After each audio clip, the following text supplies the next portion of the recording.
So what's Grid? So we're local real estate agents and investors, and we're just here to share information, right? So we are not gurus in this.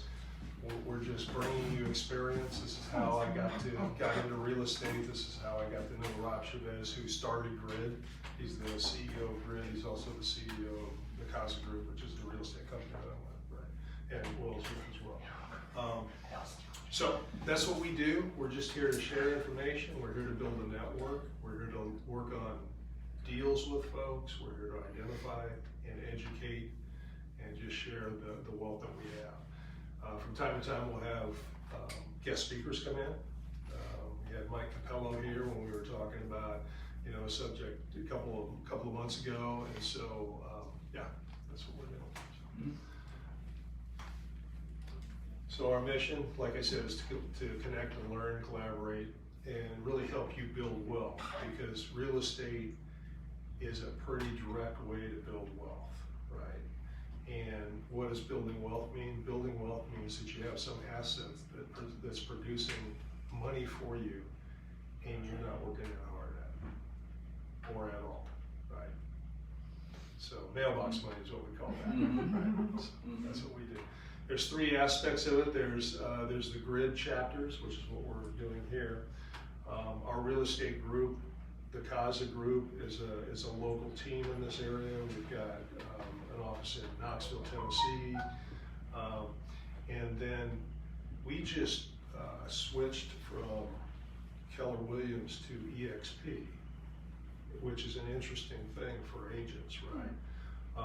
And the reason that we did that, and I watched the video today about, and it was probably the best explanation that I've ever heard of it, and that is brokerages before were, they're all broker-centric, right? So there's some guy that owns Coldwell Banker, right? Pick one, Keller Williams, Gary Keller, right? And then below them they have these people that are regional directors, managers, whatever, and they're on a salary and they run this region for Keller Williams. We'll just use Keller Williams for example. And then there's MCAs or market centers that are owned individually by someone, right? And they have agents that work for them, or that work in the independent agents, like like Will and I, or any other agent that has a license in that brokerage, and they sell houses, for them, and buys and sells, and there's a food chain of money that goes back up the line, and the top people are making all the money, right? And agents are making whatever they're making, right? EXP is the flip of that. Okay, it's the first cloud brokerage ever, right? We've got one broker for the entire state of Virginia, right? And so what they've done is they've taken all the expense out of the corporation, out of the regions, out of the market centers, taken it totally out of there, right? And so with EXP, what they've done is they've said, okay, so we're a cloud brokerage, and who owns this company? The agents own this company, right? So they give the agents stock for houses that we sell, and we start an ownership process in that, in the brokerage, right? There's also, Keller Williams had this thing called profit share, right? So the market center that you were in, might have 100, the Reston office, which is the one that we were in for 17 years, had 200 agents in it, right? And if that market center was profitable, they would share some of the profits, half of the profits, with the teams that were producing, right? If the market center wasn't profitable, then no one got any money, right? And a long explanation for you on this. What EXP is doing is something different than that. They're doing what's called revenue sharing. Okay, that's a whole different animal, because if I sell a $1.5 million house, that's revenues, right? It doesn't matter what the profits are, right? So they take a piece of those revenues, and for agents that are in a certain line, and there's like a 7-level down line that you can have, and you go as wide in that as you want. So you can have 1,000 agents that you recruit yourself, right? And then under them, they may have 10,000 agents, and then under them, and it goes down 7 levels, and all the revenue, a piece of the revenue perks up from that, and there are literally folks that are making $1 million a year just for going to the mailbox. You know? So I mentioned that in this grid perspective because we're trying to do, you know, the point of this is to do it with real estate. There's also ways that you can do it, you know, in real estate and licensing. The other reason that I mentioned it too is for wholesalers coming up in July, you have to have a license, right? And this is where it starts, oh yeah, I see that everybody's not ahead, right? So you need to put your license with a brokerage someplace, right? And so that's what the game is something that Rob Chavez started. And so if you're interested in talking with us about that, you know, you can be in Will and I's group and you can operate independently in the game network, right? Now, some agents, you know, want to join us and want to be on the CASA team. So Will and I are on the CASA team. We'll bring other agents on the CASA team to, you know, do what we do around here locally in Northern Virginia. Other agents that maybe just want to wholesale or want to operate on their own, or maybe there's some team out there that's like, hey, you know, we've been with Long and Foster forever, right? And we don't have any stock. We don't have any retirement. We don't have any of that. So bring that whole team, boom, into the game network, and they can keep operating just like they are, and they're not paying a bunch of fees upstairs any longer, right? So anyway, I wanted to explain that kind of more in detail about that, just because it's important. This is a huge thing. Yeah, and there's I watched. Did you see that video? The video where the guy does the chalk talk on this for 36 minutes. No. Okay, I'll share it with you. Anybody else wants to see it too? We can send it out to you. It's amazing. Yeah, we'll send it out. Just how much money that you can make for recruiting people, right? You know? Well, I think the other big thing is there's an entire curriculum that's been developed for agents specifically. Obviously, we're going to focus on your general investors and what we're doing here. And most of it still applies if you're an agent. It really doesn't change much. It's just more in how you build your business and how you network. And so there's an entire curriculum for agents on the game side that you get access to as part of the game group. So there's a network of agents and so forth. So that's it is a big movement. So it's a good opportunity if you are looking to get licensed or want to get involved. So. And that's kind of why you see these two spheres here kind of like intersecting, right? Because the stuff we talk about here in Grid is 100% applicable to agents, right? Or investors, or investors that aren't agents. You know, doesn't matter. So anyway, spent more time on that slide. Will, introduce yourself. Yeah, so I'm originally from Kansas. Grew up out in western Kansas. Went in the Marine Corps straight out of high school and traveled overseas and did some fun stuff. And then came back here. I got out of the Marines in 2006 from Quantico. Went straight into defense contracting and other things. And eventually, after 15 years of that, was sitting at home and stressing out and ready to murder myself over my corporate IT job, and watched a 2 a.m. infomercial on Fan Merrill on Fortune Builders. Signed up for his free 3-day weekend that wasn't free, and ended up joining Fortune Builders, invested a fortune. Of course. And so spent. It's their fortune builder, right? It's their fortune builder, absolutely. But what was fun was I got to go around the country. I did boot camps in Louisiana, Baltimore, West Coast, rental property management, wholesaling, rehabbing, everything you could want. Got involved with some local investor meetup groups in DC. Did a condo conversion that didn't go very well. Found out I had all the wrong partners. Bounced around and finally sunk up with these folks, and aligning yourself with the right people is super important. And so that's why I'm here today, is to give back, to meet great people, to continue to build a network of people that can get things done. And so I'm excited that everybody's here and part of the group, and eager to meet everybody and do deals together.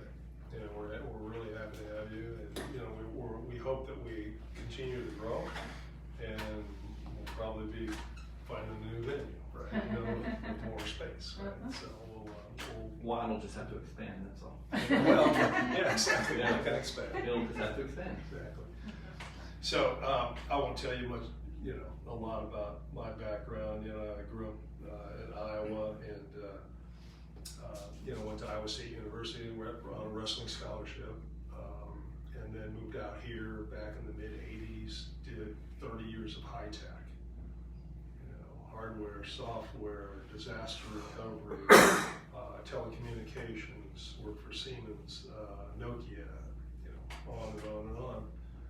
And in 2012, there was some reorg going on. One of our clients got shut down by the Federal Communications Commission, so that was going away. I could move to Texas if I wanted to. Thought about it, you know, been here for 30 years, not going to do it, right? So I thought, well, you know what? I'm tired of getting on the plane on Monday and getting off that plane on Friday and watching my kids grow up, you know, on the pictures that I got on my phone, right? And so, just decided, you know what? I've always loved construction. I've loved real estate, you know, and I figured, okay, I need to learn how to do this really fast, because, you know, I've got some cash, but not a lot, right? You know, and so met Rob through a bunch of investor meetup groups. He was the last one I went to, you know, after the, you know, give me $10,000 and, you know, and I'll show you how to do this. And he was running an investor group called the Casa Investor Meetup. And I'm thinking, well, what could go wrong here, right? You know, so I went there, and it was a real deal. Him and Mark Beckett, who are the two main folks in Grid, you know, their attitude is, we want to network, we want deals, we want connections, we want to grow this thing. We'll teach you how to do it. We'll teach you everything we know about doing this for free.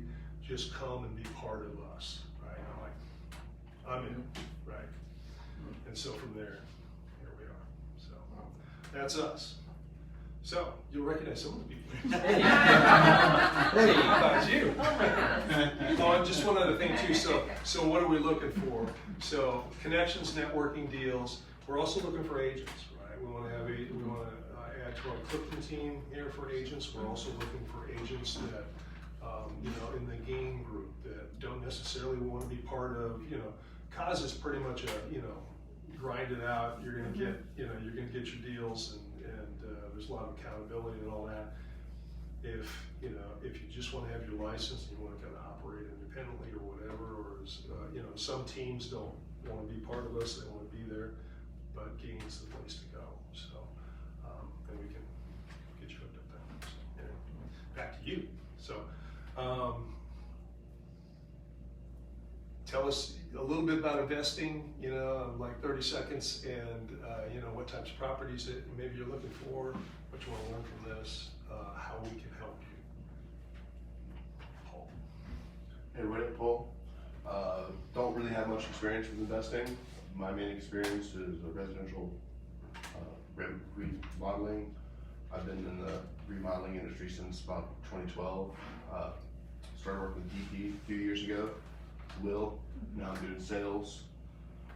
So if you got a residential carpentry question, you need something like that, I'm definitely gonna talk to you.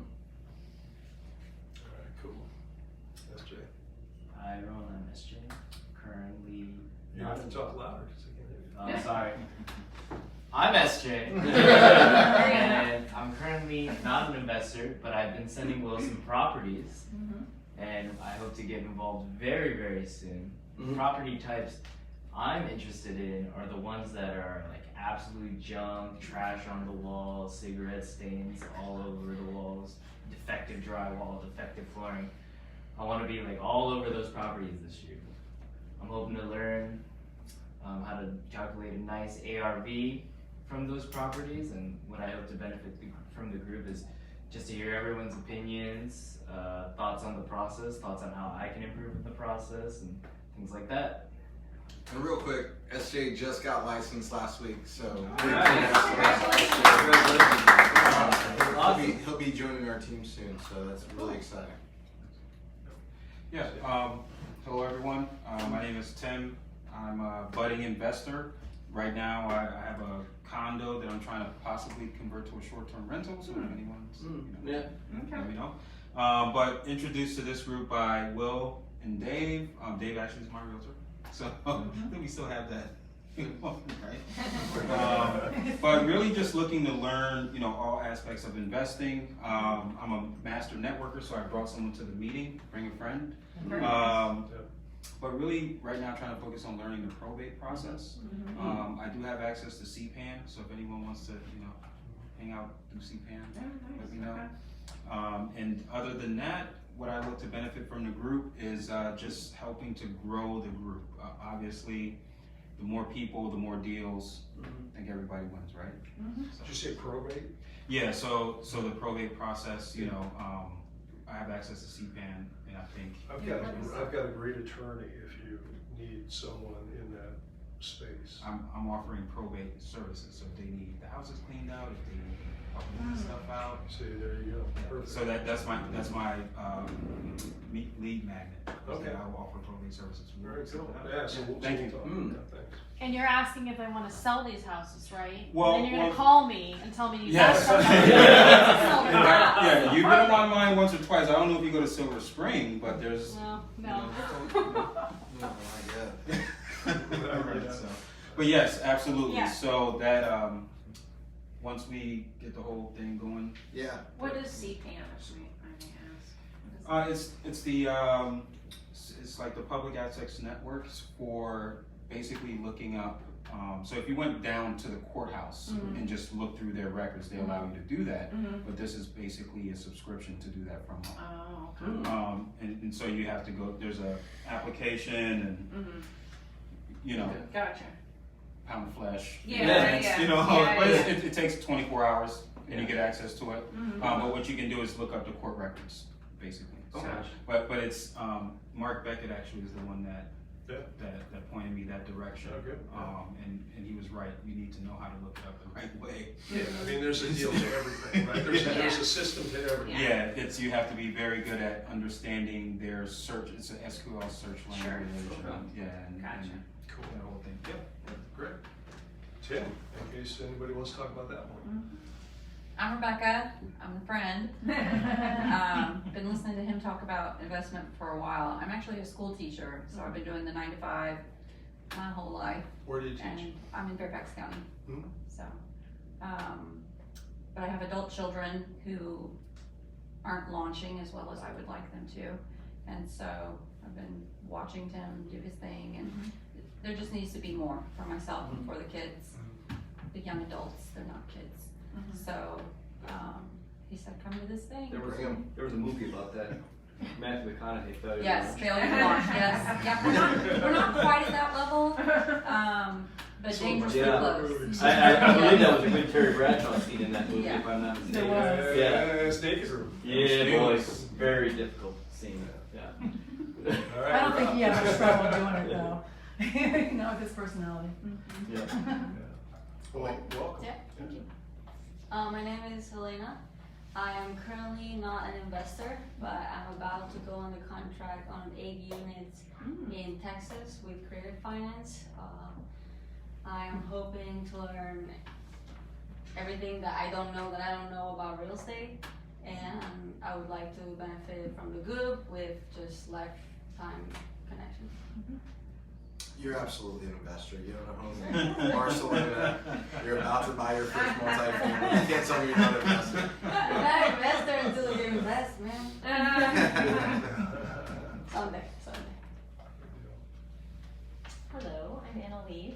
My husband's in the picture there, is actually looking at 2 houses up in Maryland right now. Awesome. And we invested like 20 years ago, sold off our property, it's the wrong thing to do. So now we're back. And so we actually already just got another sub 2 weeks ago, down in Georgia. And so we're looking at 2 right now, we might wrap them. Awesome. But just looking to get more deals and get going, because we've got 7 boys that we need to, the oldest is 21, and like they're interested in getting into this, and so like I was looking into one of them, I'm like, okay, one's gonna be licensed, one's gonna be contractor, one's gonna be doing like, you know, Oh, nice. but, Do you have any daughters? no. 7 sons. Yeah. Wow. That's amazing. No wonder you're here tonight. Yep. We have some friends that have 7 sons. Wow. There aren't that many of you around. Well, welcome. So I'm Amy Leicester, live here in Clifton, and been trying to get kind of a real estate business started for the last at least a year and a half now.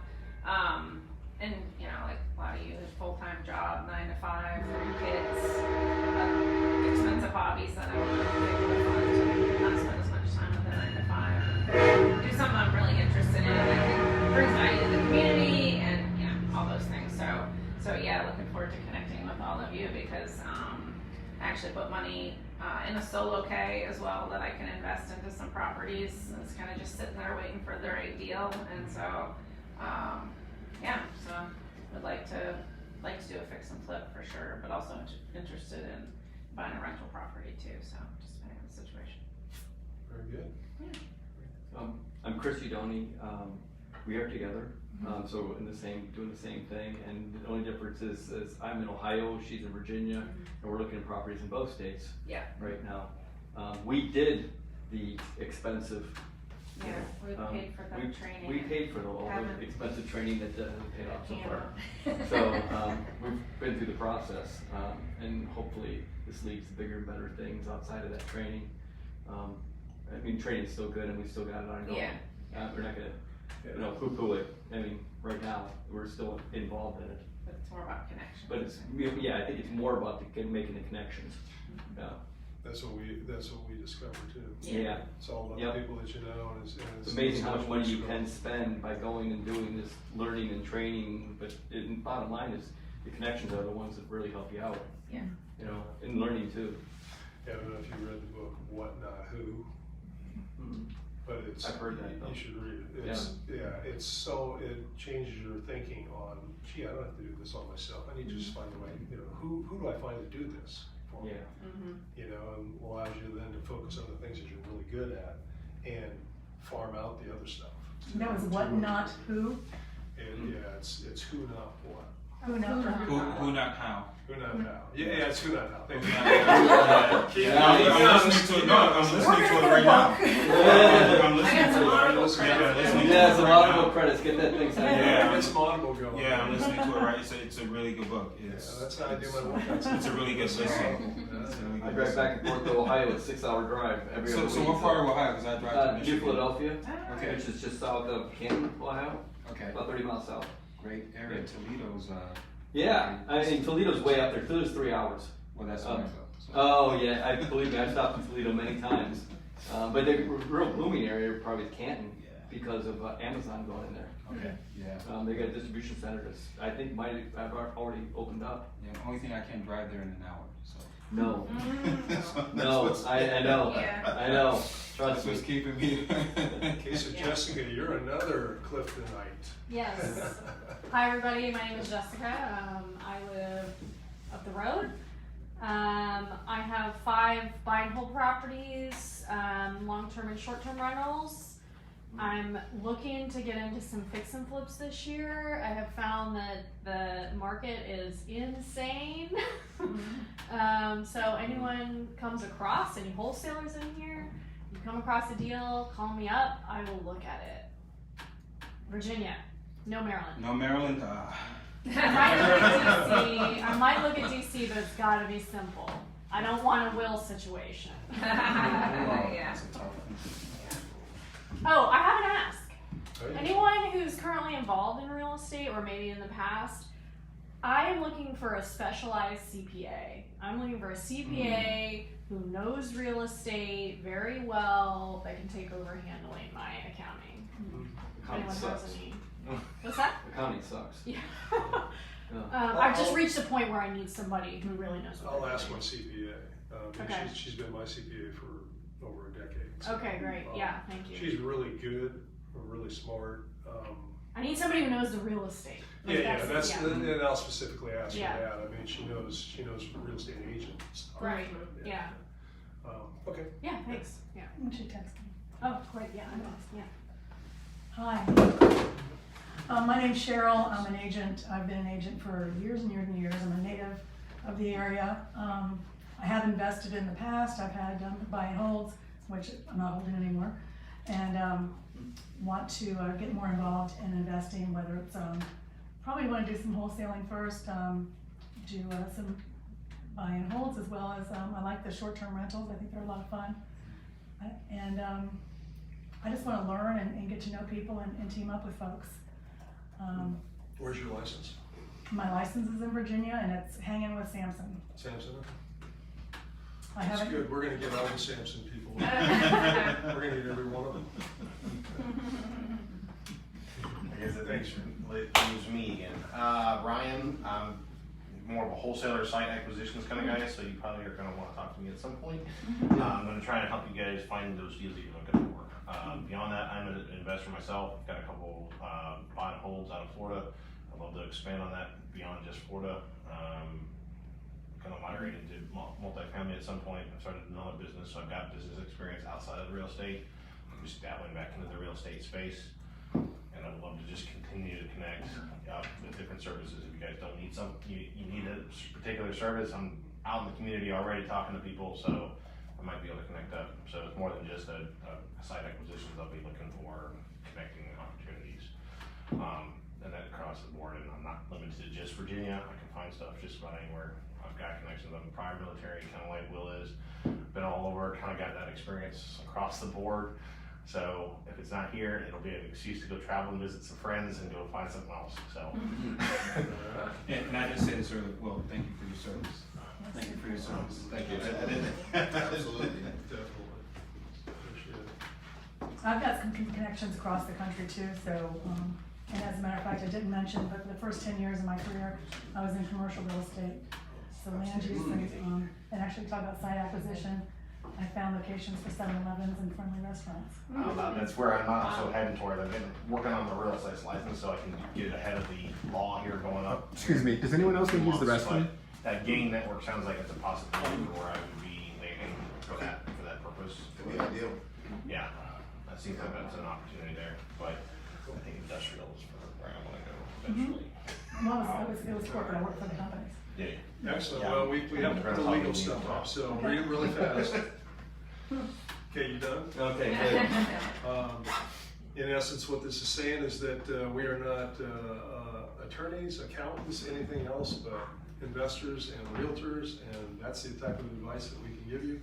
And so do your due diligence on anything that we talk about. You're also going to be filmed, and it's going on right now. I don't know where the camera is, but yeah, there it is. And so. Nice. By virtue of that, you're going to be in the films. We use the films. We promote them. We put them on. Whatever. All right. Can I say one thing real quick? Yeah. So real quick before we dive into content, just as it relates to the group itself, I really want everybody in here to think of this as your group. So bringing friends, bringing people out, inviting people. I know the space is tight. We know that. We do have plans to find a bigger spot. We will be doing that in the next month or two. So just know that, and it really, if you guys have feedback for us on the events, things that could be better, things that you want to see, places, things, topics we really need to hit on and haven't, or things like that, please reach out. Let me know. We genuinely want to make the event better and grow it, right? So we kind of started at Cozy. The goal is to really get what we need out of it, and we're going to be a very action-oriented group. So you may have seen some emails come out from me this week around urgent deals, urgent needs. I'm putting out buy boxes, so I'm going to be promoting the things that people need. If you are looking for something, let me know, and we'll put out a buy box to the 1,000 people we have on our investor list. So definitely think of us as a conduit, and think of this as your group, right? This is really a place for you to come and action that training that we've been doing. So I just wanted to kind of say that up front, before we get too far into the content. So we're talking about how to negotiate a deal this time, right? you know, so the scenarios are set up here. Last month we talked about how to find deals, right? So you're out there finding deals, you're calling people on the phone, and this is the, you know, you send out your letters that say, I pay cash for houses, or however you're doing it, right? However you're doing it, your folks. And so somebody calls you, right? And so what you're trying to do is you're trying to find a motivated buyer, right? And so we're gonna talk about what a motivated buyer is and what we can do with that, with any buyer that we, or I'm sorry, I was motivated gonna say seller. seller, right? Yeah, motivated seller, sorry. And so what we want to do is kind of walk through what we say to them on the phone, you know, and how we work that out. So, you know, when you're talking to a seller, you know, a lot of people may say, you know, we send, from a real estate perspective, our real estate team, we send out letters that say, hey, you know, would you be interested in selling your house to a client, right? Get calls back from that. Those are people that are interested in selling their house. They're not necessarily motivated sellers, if you understand the difference. And we'll kind of talk about what that is, right? In investing, you're looking for motivated sellers, and what does that mean? Well, there's some circumstance going on in their life that they have a property and they just want to get rid of it somewhere, right? And so, you know, there's some emotion wrapped around it, there's some compelling circumstance around that house, right? So there's something going on in their lives, and we're in the business of, once we find these people, to try and solve their problem, right? And their problem could be almost anything. Yeah. And I think the key here around this is obviously finding pain and being good at exposing pain, getting when you're talking to people. I think you can easily become in love with the deal. You see a house, you're like, that fits the bill, but the numbers don't make sense. Fall in love with the numbers, not the deal, and find the pain. If there's no motivation, even if it looks like a great deal, it may not be, right? So find the pain, find the motivation, and talking to as many people as possible will give you as many good opportunities, as opposed to finding that one and hyper-focusing on trying to make one work so hard. So just a little bit of advice in terms of, as we action, kind of finding your deals. That's good advice. Yeah, I always say, you know, be very fearful of happy ears, right? You want to hear what you want to hear. Oh, this is a great deal. It's awesome. We can do this. We'll, you know, we'll make a boatload of money. And at the end of the day, if your numbers don't work, it doesn't work. And at the end, actually, we're going to talk about, Jessica's brought her numbers there for us. So we're going to talk about the deal that we're talking about. Nice. So we'll run through the numbers, and you know, she'll let us know, you know, where she fell out, where she dropped out. You know, rightfully so, I'm sure, because I'm sure somebody overpaid. So we're looking for two big motivators: circumstances in somebody's life and some emotional thing that's got them when we do that. So what are circumstances? So you can be motivated by the property condition, right?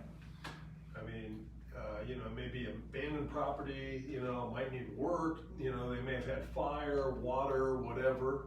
Back when I was doing courthouse step auctions, we'd go to see a house in the morning that was being foreclosed on, and the roof was caved in. You know, it'd been raining in there for 3 months, right? So that's just like, okay, now we know, right?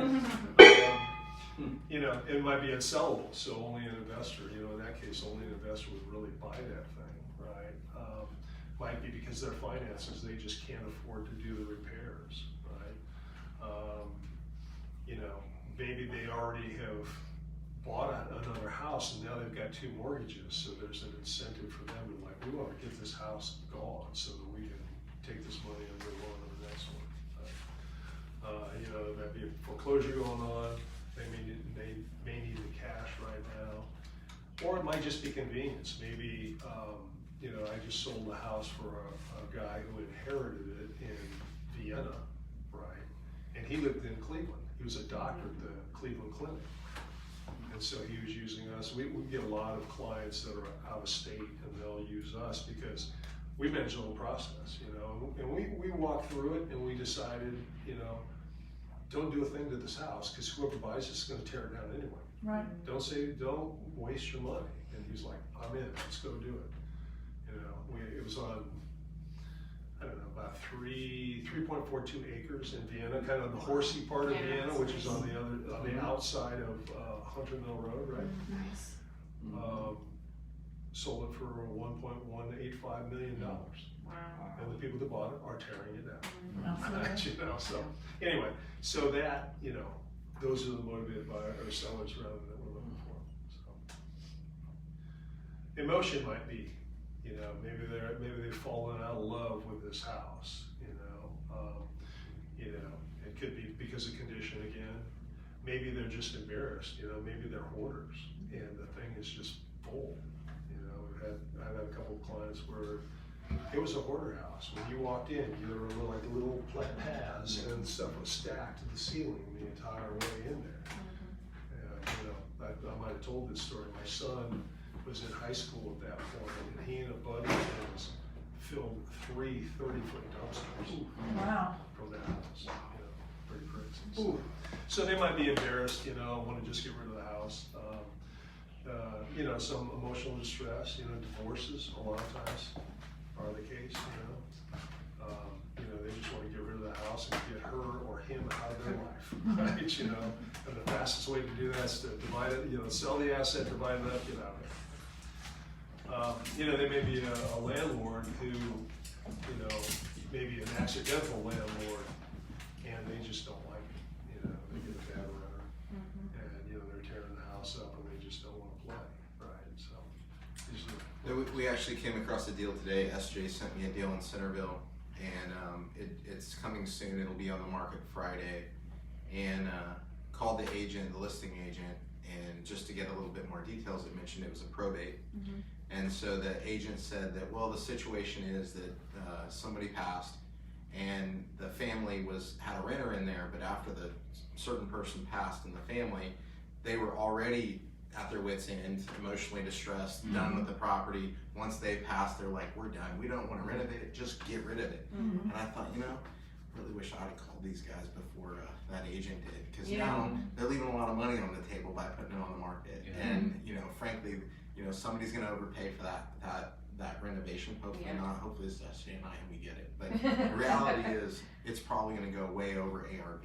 And of course, you know, the real estate agent's doing the best thing by the seller, but they don't want anything to do with it right now, right? So, you know, were you able to be the first person contacting those folks, and you were the one reaching out, and instead of approaching it as a realtor and leaving a lot of money on the table, you could have been the investor. So, just another situation, a perfect pinpoint example that was on the MLS. Once they hit the MLS, oftentimes it's too late. So, you know, some folks will just want cash. They're just like, write me a check, right? You know, and they don't want anything to do with it. They don't even want to put it on the market. So they're motivated by wanting to get rid of this house, or they've fallen out of love with the house, right? So the phone rings, now what? So somebody calls you, they're like, hey, saw your flyer.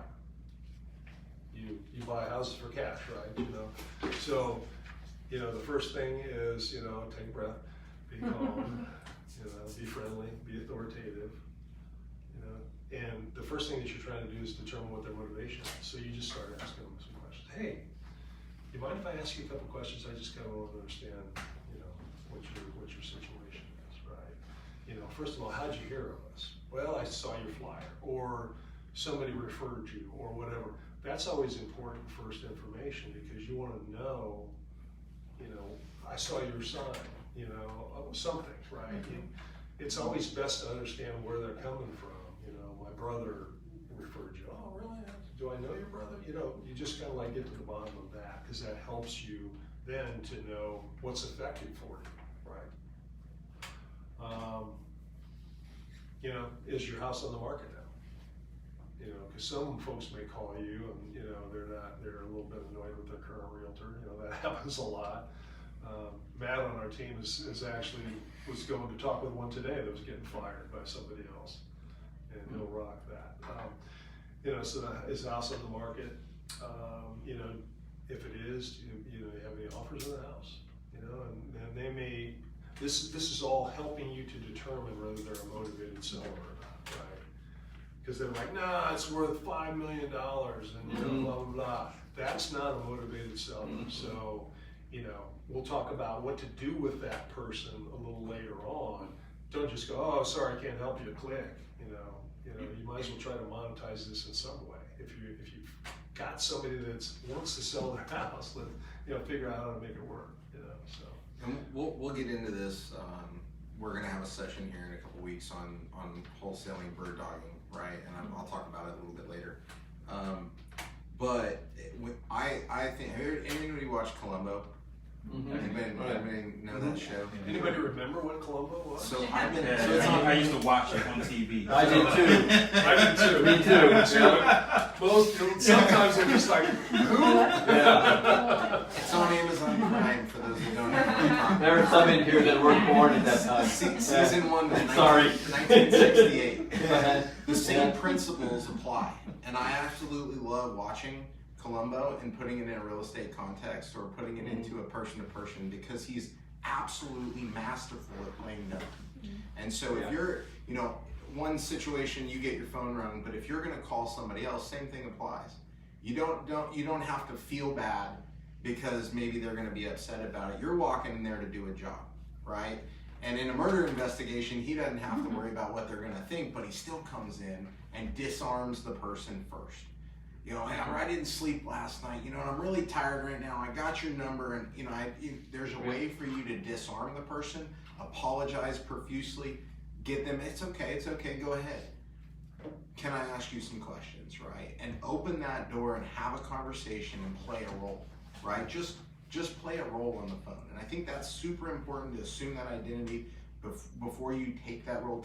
Put off your 9-to-5 job, put on your Columbo hat, and then start making your phone calls.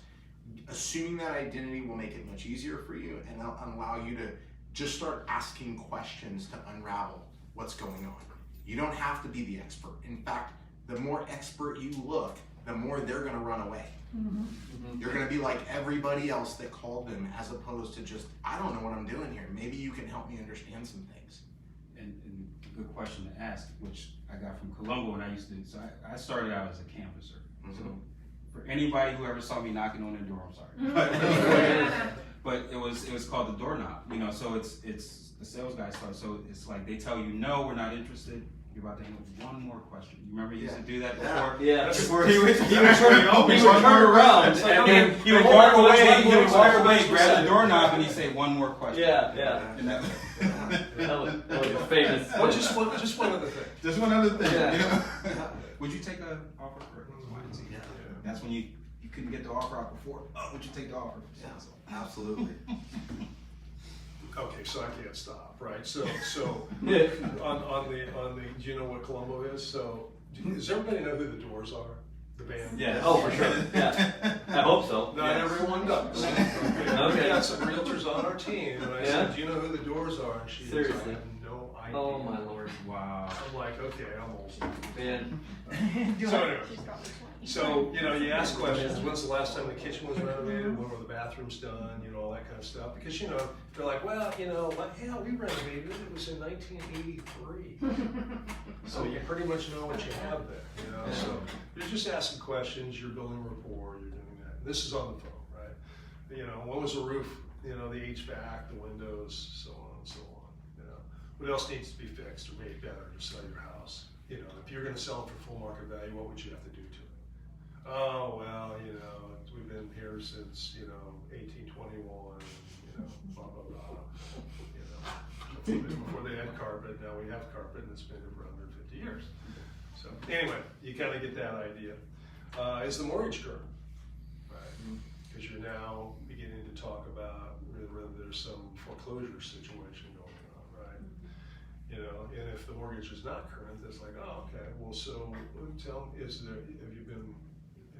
your lender sent you a letter informing you that there's a foreclosure in action? Well, yeah, we got something like that. Well, have you gotten a letter that says when the date is? Right. So you kind of like walk through this, with them. Are there any liens? It's emotional. They don't want to talk about it. And sometimes they, although a lot of times they will, because once again, that, if there's a foreclosure coming up, they are motivated, right? They may be motivated. you know, and that's opportunity for us, right? Any liens or judgments to be paid on the house? Yeah, yes or no? You know, how much do you owe? You know, this is a pretty simple question. Most people are like, oh no, we're free and clear on the house. You know, we've owned it for 5 years now. But we have a HELOC. But we got a HELOC. How much is a HELOC? Well, it's $1.2 million. Ah, okay. We got a problem there. You know. I've had several times. And then the final question too is, well, not the final question, but one of the next questions is, so what do you want for your house, right? And a lot of people will then flip that back and, well, you're the one that's supposed to tell me that. You know, it's like, well, have you been paying attention to the houses around you and what they're going for? And do you think yours is on par with that? You know, because you're once again, you're searching for a motivated seller, not somebody that thinks their house is golden and it's not, right? And this is where the reflective approach, so if they've already told you that they need to get this done fast and you've already gotten to that pain point, when they also tell you you want the max amount of dollars for the house, you can just say, well, so you want it sold as fast as possible, or do you need the most amount of money? And that will also help you determine which one's the highest priority in all reality. They probably want the most amount of money, Sure. but the reality is this pain point. So your ability to remind them of that and then help balance that and truly get to the root, that will ultimately equal your success. And most people that own a property have some idea, they have some number in their mind, right, that they want to get, right? So, you know, we're just there to see if we can find the right solution for them, you know, for their number. I have a deal. I don't know when I'm supposed to let you know about the deal, but you know, should I do it at the end of this? Or? Yeah, we'll do it. Yeah, absolutely. If you guys have deals at the end, we will go through. I saw it. So once you gather your data there, you know, you can do one of two things. You either say, hey, listen, let me run some numbers and call you back, okay? Or, you know, if you're at your computer there and, you know, you can run comps right there, you know, you might be able to go, okay, well, seems to me like, you know, if you use RPR or some of these other, you know, systems that are out there, they'll give you kind of a value, right? Based on the description that they're giving you, you can kind of guess what, you know, the repair cost would be, you know, you can do it that way. So, but, you know, definitely make the offer, you know, and so, you know, the standard way to do it is the way investors do it, and that is the ARV, the after repair value, whatever that might be. So let's say it's 500 grand, you know, you do like 0.7, you know, which is 350 less renovations, right? Now, in Northern Virginia, that might not do it, right? You may need to do 0.8 or something, which is 400 grand less renovations. But that's kind of, you know, where you may need to be, right? So you can kind of do that. And and you're still on the phone with them, so you kind of toss that out. And if they're like, oh yeah, okay, you know, then you know you have something going on. So what if it gets dirty though? So, you know, so I go in, I talk to the homeowner, and I say, hey, I want to make an offer, and she's like, great, we want to do this, me and you, no agents involved. Okay, Good. that's fine. Call her back. You know, I didn't make an offer on the spot. I didn't. So I'm gonna go back, do my numbers, and make an offer for you. I call her back. And she's like, well, I want you to call my friend Ivan. Ivan the realtor?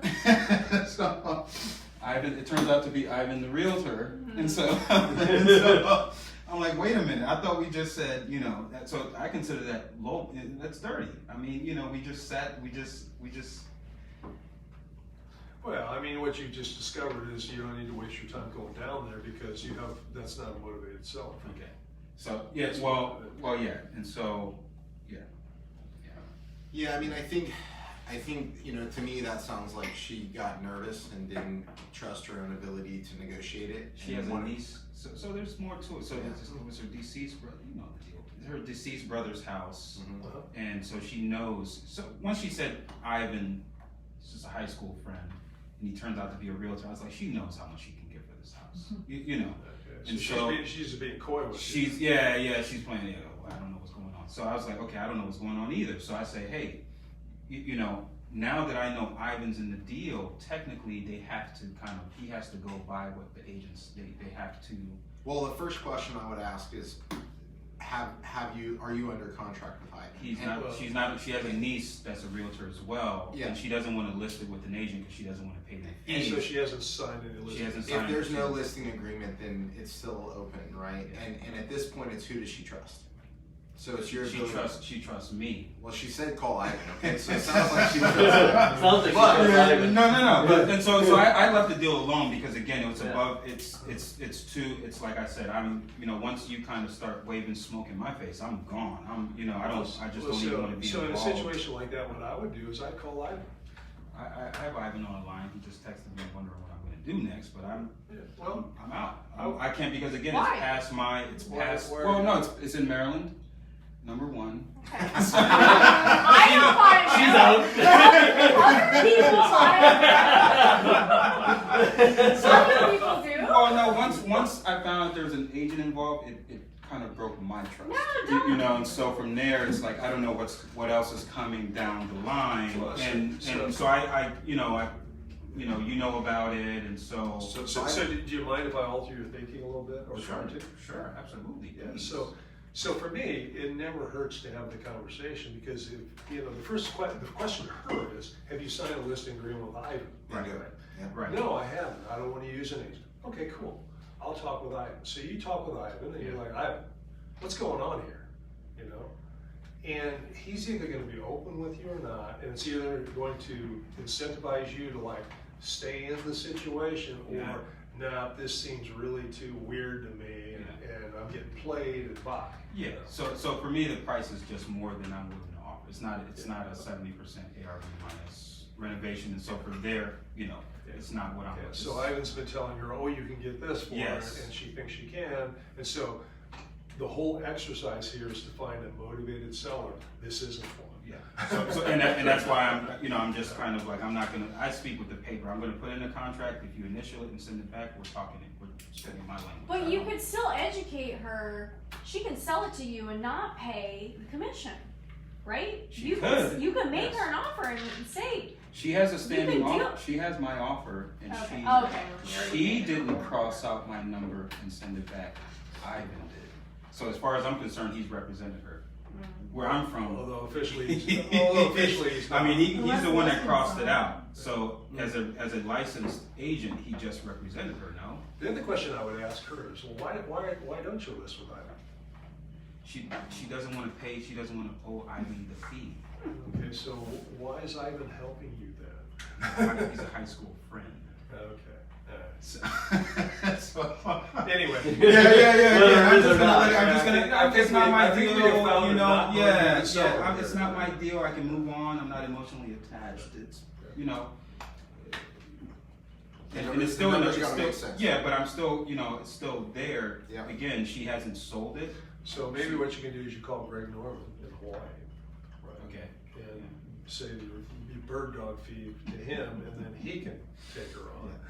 Well, Will he the do market. that? Well, what's I don't happening listen right to now properties. is Will that he the do that? market. What's that? Can I send Greg a list of addresses and But- have him bird dog them for me? Well, no, I was talking about Yeah, you being yeah, a but see, bird what's happening now is the market is dictating We can do that. what's happening. So she's dog. Always literally bird getting dog for offers. us, yeah. She's getting offers that wholesalers are getting. Wholesalers. So right now, what she told me is that everybody that comes by is offering me 327, and that's what I was going to originally offer, which is Okay. this, but she's not accepting it because she knows. She believes. She believes, but again, what like you were saying is the market will educate her that the house is worth 320. So she's not motivated to sell. She owns other properties. I did do that. I originally called her for a hair salon on Main Street in Laurel, and that's not for sale. And she told me about this property, Oh, okay. so she knows what she's doing. Yeah, I would once again get back to this is not a motivated seller. This is somebody that's just playing the game. So it's like, yeah. So if you do find a motivated seller, right, then it's time now to say, hey, I want to come see the house, right? Because you kind of have to put eyes on it. I would guess that you would want to, right? Anything to add to that? No, I mean, I agree totally. I mean,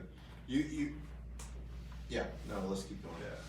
Set the appointment, go see the house, determine their motivation, you know, and as you're setting up the appointment, make sure that you understand from that person who all needs to be there to sign a contract.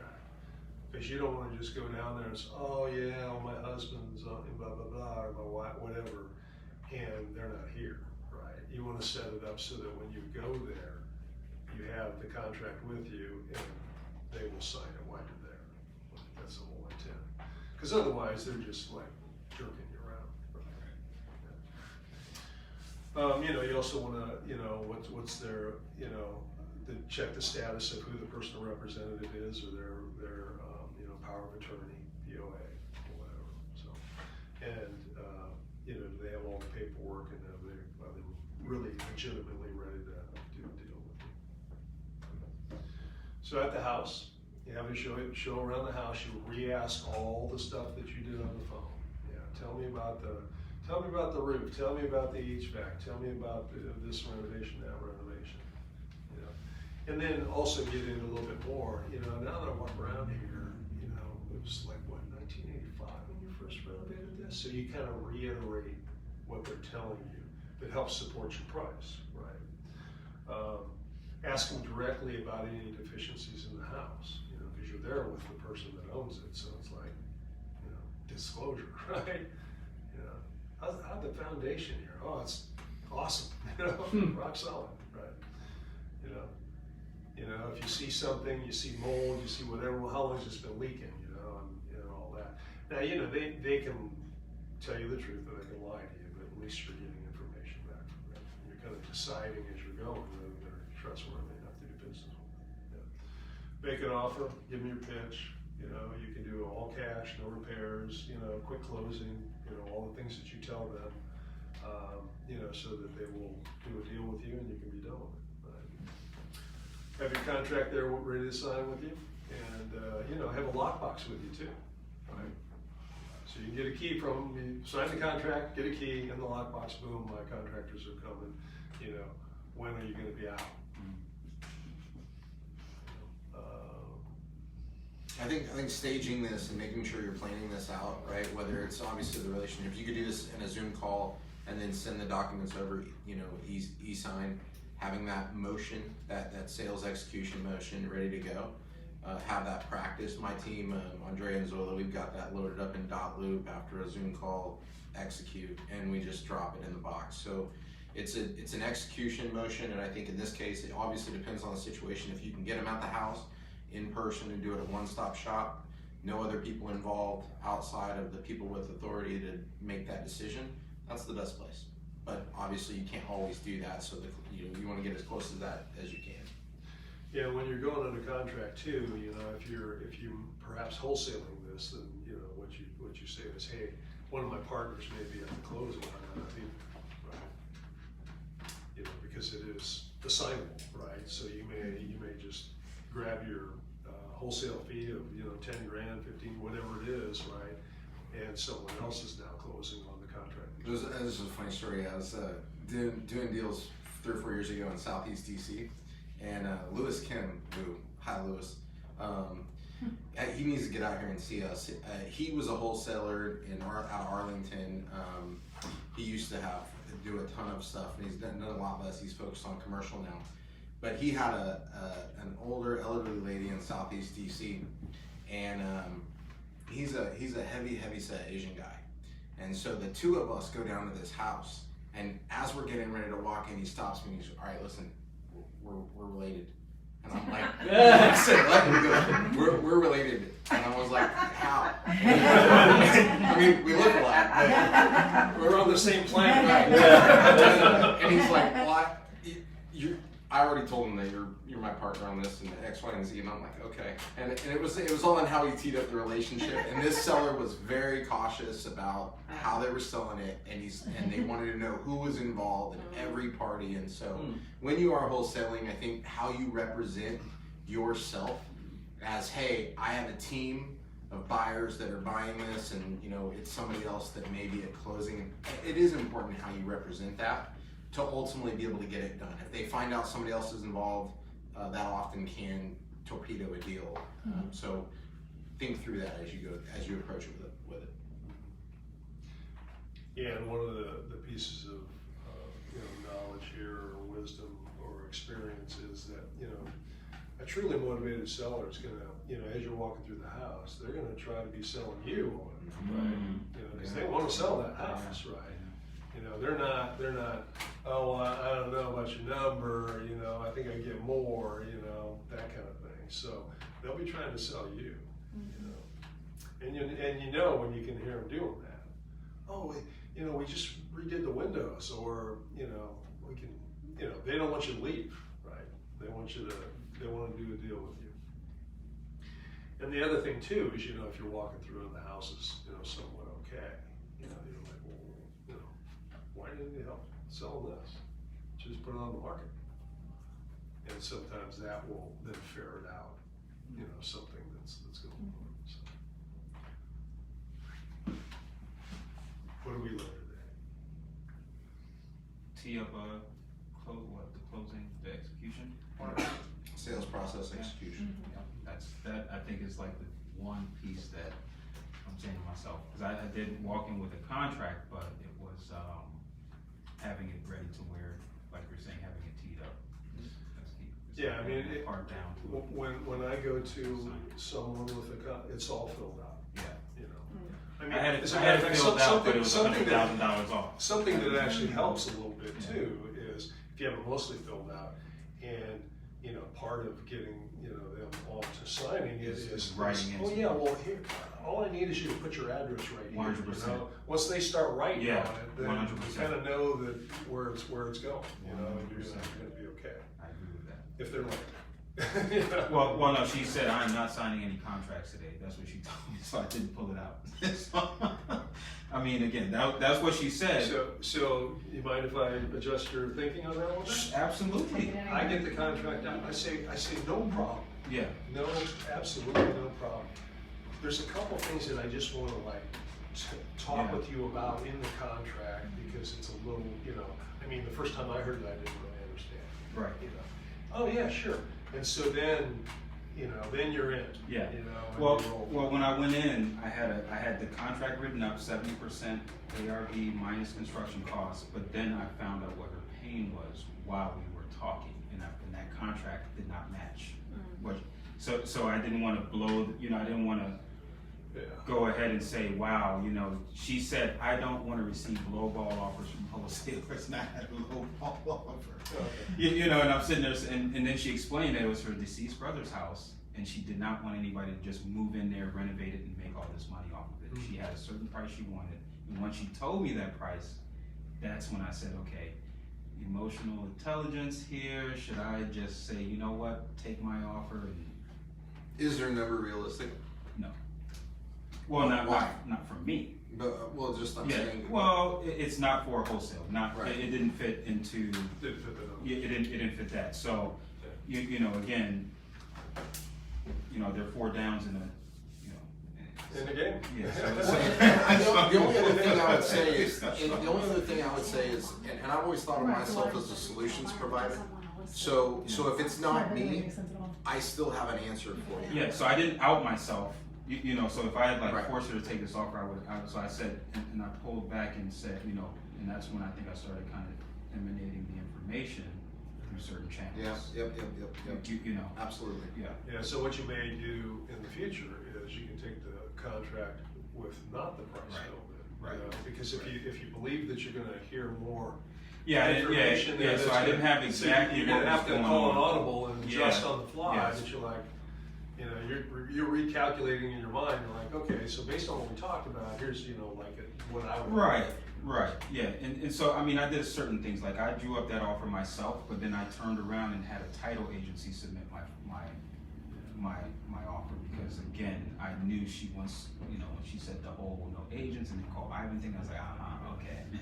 I'm gonna just get a title agent to write this one. The thing too for everybody here, since wholesalers now have to be licensed, right? So if you run into one of these, and they're just like, my numbers aren't working, but that they still want to sell it, let me Do you mind if I refer you to the best real estate agent that I know? Her niece is a real estate agent, so that threw me off. Her niece is a real estate But agent. her, She was, but her yeah. niece might not be the best real estate agent. that you Yeah, know. well, no, well, that's why I was like, why aren't, I didn't ask it, but I was thinking, it's like, why wouldn't you list with your niece? So there were some questions that I had as well, and then, there are a lot of things happening in the market, and I said, let me get a title, I knew the title agent was an attorney. See, I think I might even ask that question. Oh, your niece is a real estate agent, well, why don't you listen with her? Just like let it roll off and let the question hang there for her, and she might answer it. She might go, well, she just started, something. So from what again, it was her deceased brother's house, it may be her brother's daughter. Could be. So there are a lot, there were some things where I was kind of just like, let me just step back and look at this from, and that was my fault, but you live and you learn, and The next time it comes up, you're just like, okay, guess what I'm not doing Yeah, exactly. No, 100%, and it's a deal that just didn't fit what it did at the time, and it may very well be that she just wasn't motivated to be a seller too. I looked her up, she had like 5 other properties. Yeah. This is not. So this is not her first rodeo. Yeah. So. Cool. Got a deal. Anyone interested in DC? Well, let's do 2 things. Let's talk about Jessica's deal. Okay. And then we'll talk about the one that you have. Yeah. Okay, is that fair?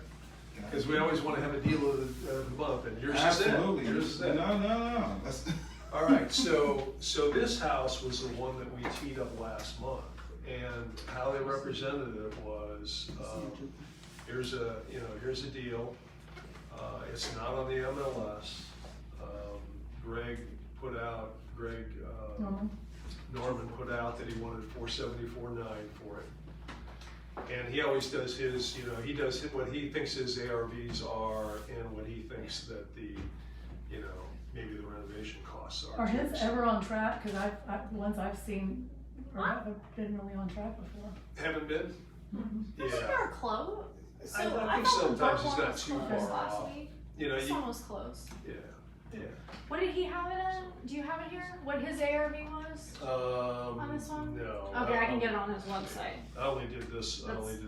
That's all right. I'll grab I it. pulled the details out of it. And you'll notice one smooth thing that he does is he doesn't put a renovation cost. He just tells you what the spread is. Yeah. Mm-hmm.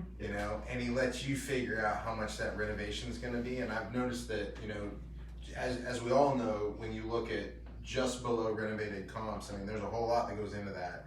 Your carry costs and everything else. And that's probably the number that I'm referring to, not necessarily Mhm. the other numbers. Yep. It's that number that I'm referring to. Absolutely. Is there an HOA? Yeah, it's a What- townhouse. what's- It's a is that townhouse. 300, 400, No, big like $70 probably, or $100. The HOA on this one was. Give me a second.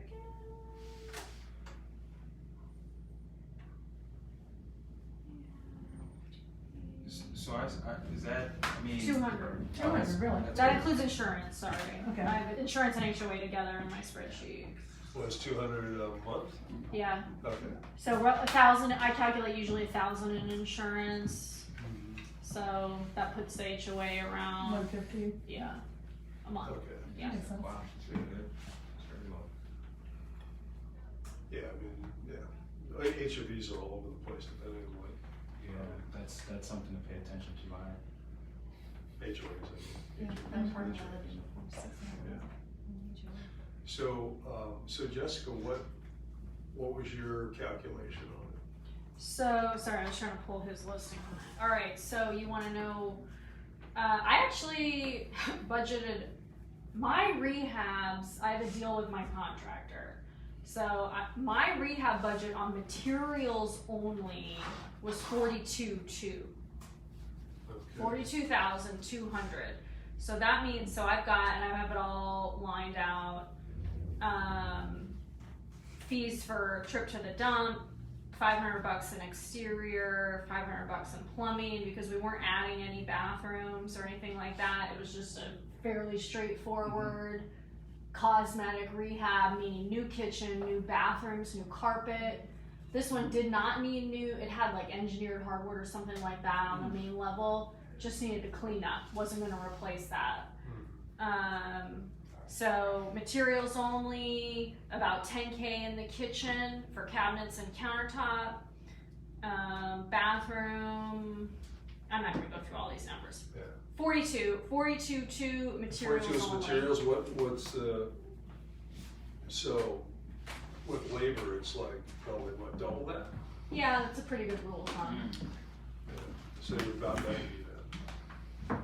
84. I had 42 too, Oh, yeah. okay, so. So call it 85. I borrow with hard money, so I have financing costs as well. So my total in on this property, sorry, I'm tracking my spreadsheet. I might not have a cell for that. Purchase rehab 42.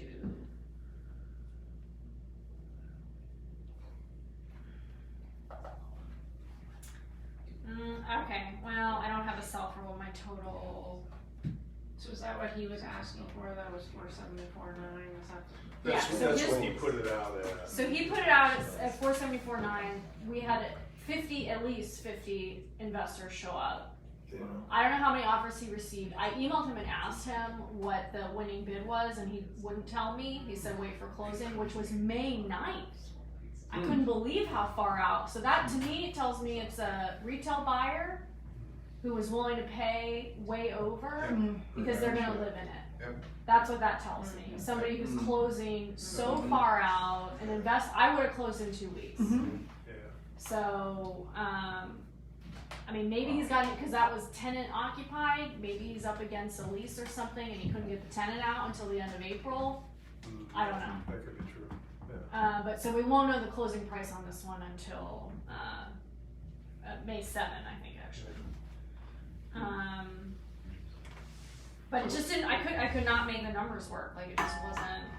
It wasn't worth it. Because his math was basically like this is on his, like this is his website. Like what is Yeah, the? the top portion is, I think the bottom came from like RPR. So Oh, the- yeah, no, What is- but what is no, this RPR? is- It's just a website. Yeah, it's called, RPR's Realtor Property Resource. Realtor Property Research. Yeah, and so it's what realtors use, I just, whenever I'm doing comps, this is one of the sanity checks that I do. Oh, okay. I'll just type the address in, and it comes back and goes boom, So no license required, it's just like an open source? No, it's with Bright, so I Gotcha. think you have a Yeah, license gotcha. to do it, so. And you have to, whatever the Bright fee is, which you have to pay to get on. I mean, all realtors can get on. Yeah. I also do, this one down at the bottom here is, this one here is, Remind. So Remind's kind of a similar thing to RPR, so I always run through Remind too, so you see they got like 580. Yeah, and you'll see the Zestimate was 570, the Redfin was 550, the Remind was 570, and First American was 583, but their average is 570.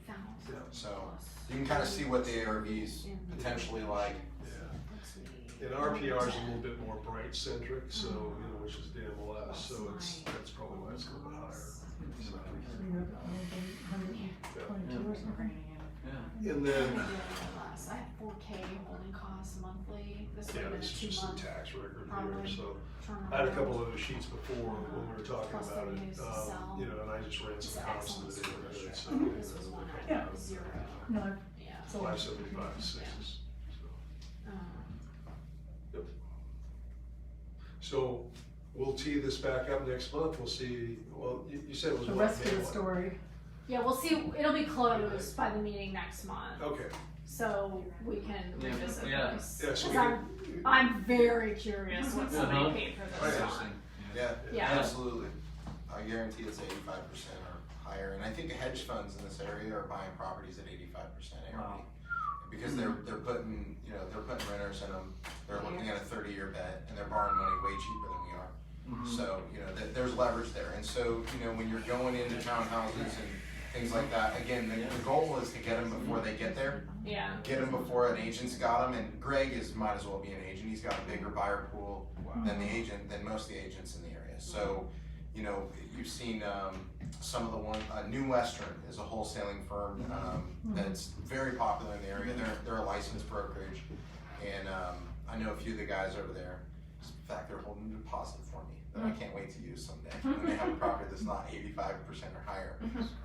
But all their deals right now with the shortage in Northern Virginia, they're drawing 50 people to these things. So the answer for everybody in here is to come to our bird dogging session. We're still nailing down a date, but we're thinking maybe Fridays, a couple times a month, maybe once a month to start out. And it'll be probably from 4 to 7 p.m. That's what I'm thinking. 4 to 7 p.m. with a happy hour afterwards. We'll probably do it over in the hall. So we'll have some pizza, we'll have beverages. The goal will be to come in, 30 minutes of setup, get your space, get your area. We'll probably limit it to about 10 people for the first one just to kind of see how that goes. And I know, Amy, you already mentioned you're interested. If anybody else is interested, let me know. We will put out a sign up. Tim, you're absolutely coming and helping host. Is this like a working cold call? So this is bring your phones, we'll bring the leads, and we'll bring the scripts. So if you want to focus on probate, we'll have a list for probate. And I'll inventory everybody on what they want. We're going to pull batch leads, skip trace, whatever for the leads, come in, there's different scripts, and just start calling. And if you get something, need some help, we'll all be there. It's just a chance for us to kind of come in and have some fun. We can record some of the calls if you want to do that, and do some script training, and just do some live calls, get us all into action, and then we'll do a little debrief around 6:30, and then maybe walk over to the pub and have some drinks after. So that's something we'll do, maybe not this Friday, but next Friday. We're still nailing down dates, so I'll get this out. Anyone else use the restroom?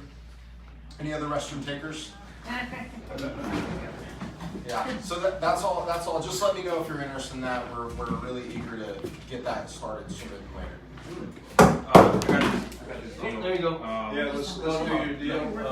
Just so you know too, next month, show me the money. Where to find the money?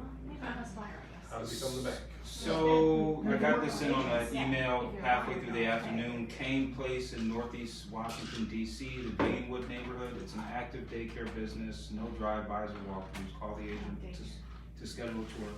Listing agreement is in hand.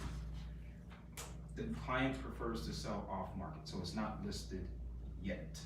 Listing agreement. But they're selling the What business? does that mean? They're selling the business and the building? So the active daycare business, so it's on Kane Place in Northeast, Deanwood neighborhood, 5-bed, 5-bath, 2-story plus basement, not within a historic Probably just district. an in-home daycare, then it sounds like. Yes, the subject lot is 60 feet wide at the front and almost 83 feet deep. So if you want more info, I'll send it to Dave and Will, and you guys can just get what I have from them. I'm assuming it's probably going to be listed by Saturday. So if you're interested, the agent is open to hearing what can be done. Not the agent, someone. Not No the agent. price. Not the agent. So my last communication was, "What are you asking?" And I have not gotten Is the it back. basement dug out? I can find out. 8-foot basement. I can find out. I'm gonna give the info to Will. I'll give the info to Will and Dave, and contact them for follow up. I'll just text it to them. Yeah, Forward it please to do. you. I'm assuming it's gonna get listed in the next 48 hours. Yeah. 72 hours. By Monday or by Saturday. Yeah. That thing's gonna be on the market. So. Two things on that. One, if you want me to send out a deal or a buy box or whatever, send me the info, and I'll put it out to everybody in Grid. The other thing is, if on Facebook you join the Grid communities, there's Grid Clifton, which we're not super active right now. Once we grow, we will be, and once we have specific content. But there's also the larger Grid community, which is nationwide, Cheryl. So if you know other people in other areas, there are always deals coming into that nationwide, and vice versa, people looking for people nationwide in that community. So again, how many people are in the Grid community? Is it 12,000 or I don't remember how many before? 37,000. 37,000 Grid members across the country already. So putting a deal out on that marketplace is at least going to get a lot of attention. Probably similar to like the Sub2 channels and stuff like that. And the grid, tell me the grid, Facebook page again, please. Let me send it out to you. Okay. I will send you an invite. There it is, right there. There you go. There you go. Because I didn't recall what the URL was on that. Okay, well, you Don't need the URL. I like that you did all those QR codes. Yes. Dave, I didn't know you did that. Okay. You drew those? Did I seem too old to you for that? No.